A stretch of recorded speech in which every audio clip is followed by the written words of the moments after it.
It has become commonplace in Jamaica to hear the saying, "I'm not going to the funeral of someone who commits suicide." But I think we need to take a more serious approach when we look at suicide in Jamaica. I would not say I would not go to the funeral of someone who has committed suicide, because this is no joking. A number of people are suffering. Statistics shows that more men are successful at suicide than women. It could be a case where more women have attempted suicide, but more men are successful. For some particular reason, men are more successful.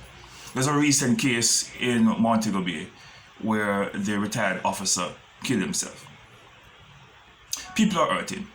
And I think we need to understand the situation some persons are facing. People are crying out for help. Sometimes literally crying out for help and nobody's listening. Look at Michael Jackson. Michael Jackson was crying out for help in a number of his songs before his death.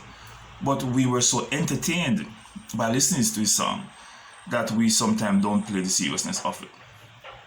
A number of persons committing suicide for various reasons. It might not be that they can't afford to pay their bills. It might not be that they're hungry. It could be a simple emotional problem. It could be a simple relational problem. It could be a marital problem. It could be a simple problem of the loss of some loved one. It could be a case where somebody is just going through a moment of depression and just can't find a way out. It could be mental illness. What could be the reason? There are several reasons. I think we need to take a serious approach when it comes on to dealing with stress and stress management.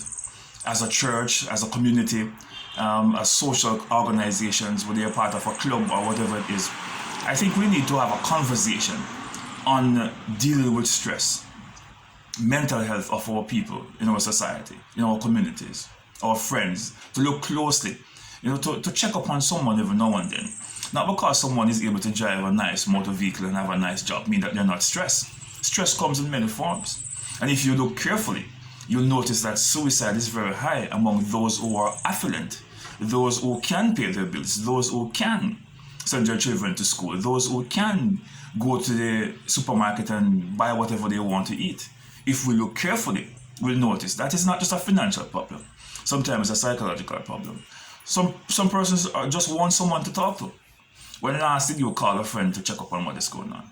When last did you reason with someone? Did you check up on someone? Not because you want something, but because you're just checking to see if they're okay. When last have you done that? So as we develop this culture of talking about, I'm not going to the funeral of someone who has committed suicide, I think we'll need to look at our responsibility which we can play as people in the society. Are you checking up on those around you? Are you seeing that everyone is okay? Are you using your money to help others? Are you trying to change the life of others with your influence and your affluence? Are you doing all of that? We have to check to see what we can do. Because there are persons out there crying for help. And sometimes all they want is just someone to show that they care. They're not really asking for much. They just check up on someone today. Check up on your friend to find out if everything is going on okay. You have not seen someone for a long time? Give them a call, man, to see what is going on. You might just save their lives. You just never know. It's mental illness and a number of other issues contribute to suicide. It's not just a one-sided thing. Alright?